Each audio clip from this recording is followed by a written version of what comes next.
सपा के विवादित विधायक इरफान सोलंकी के साथ एक और मामला जुड़ गया है। विधायक इरफान सोलंकी पर बैकडोर से जमीन कब्जा करने का आरोप लगा है।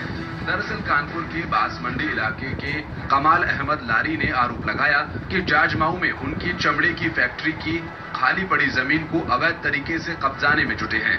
कमाल अहमद का आरोप है कि इरफान सोलंकी शहर के शिक्षा माफिया मुख्तारुल अमीन को आगे कर उनकी करोड़ों की जमीन को कब्जाने में जुटे हैं।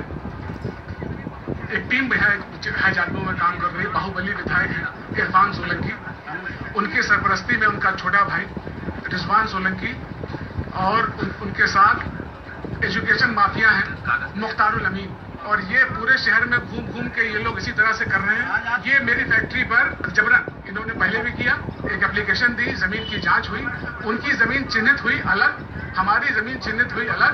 उसके बाद भी उन्होंने उसके एवज में हमारी इस जमीन को, चूंकि ये खाली पड़ी हुई है, तो ये इसके ऊपर कब्जा करने चले जाते हैं। बुधवार को भी टेनरी की जमीन पर मुख्तारुल और उनके गुर्गों ने जमीन पर कब्जा करने की कोशिश की, जिसकी जानकारी कमाल ने फौरन पुलिस को दी। लेकिन पुलिस भी सपा विधायक इरफान सोलंकी का मामला होने की वजह से सिर्फ तमाशबीन बनी हुई है। हालांकि पुलिस के पहुंचते ही मुख्तारुल और उसके गुर्गे फरार हो गए। बार बार कब्जे की कोशिश पर पुलिस का कहना है कि दोनों पार्टियां कोर्ट से मामले का निपटारा करवाएं। लेकिन सवाल उठता है कि जब कोर्ट के स्टे ऑर्डर की धज्जियां उड़ाई जाती हैं, तो पुलिस कार्रवाई क्यों नहीं करती?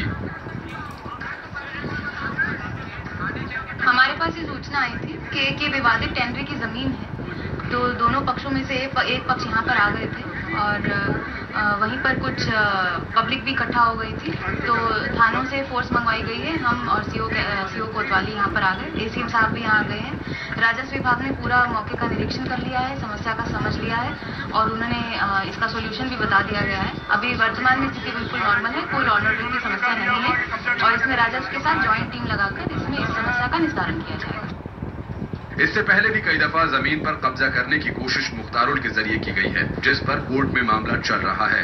कोर्ट ने दोनों पार्टियों को स्टे ऑर्डर दे रखा है, लेकिन बावजूद इसके मुख्तारुल अक्सर जमीन पर कब्जा करने की कोशिश करता है।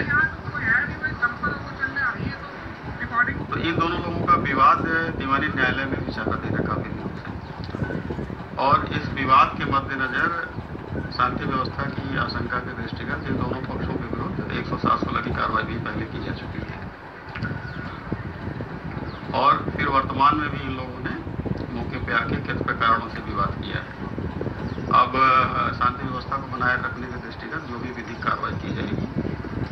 वहीं इस संबंध में विधायक इरफान सोलंकी से फोन पर बात की गई तो उन्होंने कहा, मेरा इस मामले से कोई संबंध नहीं है। आरोप तो कोई भी किसी पर भी लगा सकता है, मुझे कोई बात नहीं करनी। लेकिन सबसे मौजूद सवाल ये उठता है कि आखिर सपा के ही विधायकों पर जमीन कब्जाने का आरोप क्यों लगता है? Gyanendra, India news, Kanpur.